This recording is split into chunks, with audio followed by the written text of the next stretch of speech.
ایام بیس کے روزے رکھنے کا کیا حکم فقہا نے نقل کیا ہے؟ چنانچہ ہر مہینے کی 13ویں 14ویں جو اردو تاریخ ہوتی ہے اس کی 13 تاریخ 14 تاریخ اور 15ویں تاریخ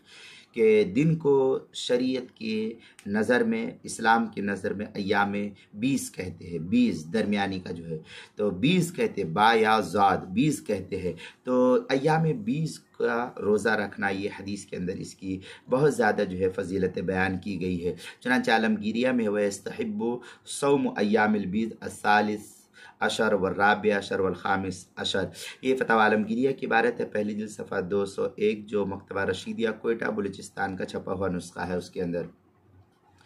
اسی طریقے سے ہر مہینے میں 13 تاریخ 14 تاریخ 15 تاریخ کا 3 روزہ جو ہے، یہ 3 روزہ رکھنے سے پورا سال روزہ رکھنے کے برابر جو ہے اللہ تعالیٰ کی طرف سے اپنے بندوں کو ثواب دیا جاتا ہے، کیونکہ ہر نیک کام کا جو اجر ہوتا ہے وہ 10 گنا، اور 3 کو جب 10 سے ہم ضرب دیں گے تو ملٹی پلائی کرتے ہیں تو 10 3 ضرب 30 ہوتا ہے، تو 3 ترکا 30، ہم اگر ایک کے دیتے 3 کم 3 کو اگر ہم ضرب دیتے ہیں تو 3 them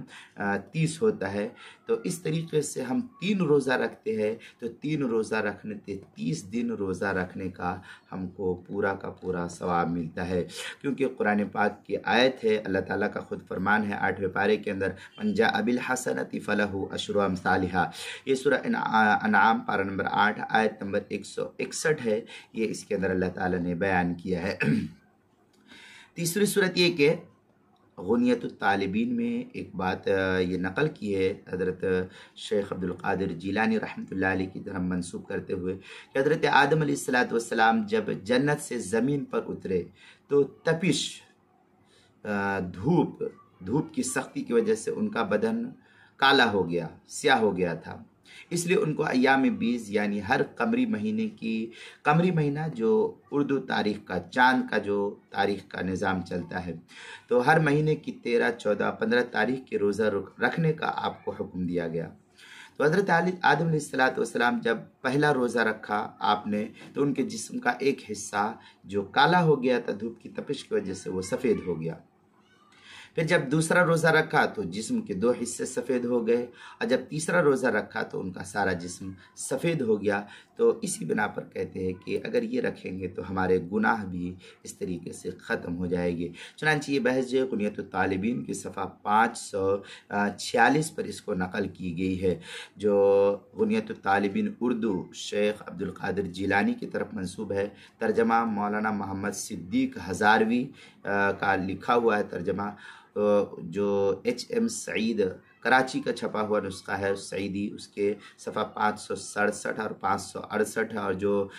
Farid book stall Lahore سے چھپا ہوا نسخہ ہے اس کے اندر بھی اس کو نقل کیا ہے 567 اور 568 پر۔ تو ہمیں بھی ایام 20 کے روزے رکھنے کا اہتمام کرنا چاہیے، حدیث پاک میں بھی اس کے بڑے فضائل ملتے ہیں۔ چنانچہ اس مسئلے کی بحث جو ہے روزے کے مسائل کے انسائکلوپیڈیا صفحہ 40 اور صفحہ 41 پر اس کو نقل کیا، عنوان ہے ایام 20 کے روزے، ہمیں بھی اس روزے کے رکھنے کا اہتمام کرنا چاہیے۔ اللہ عمل کی توفیق عطا فرمائے۔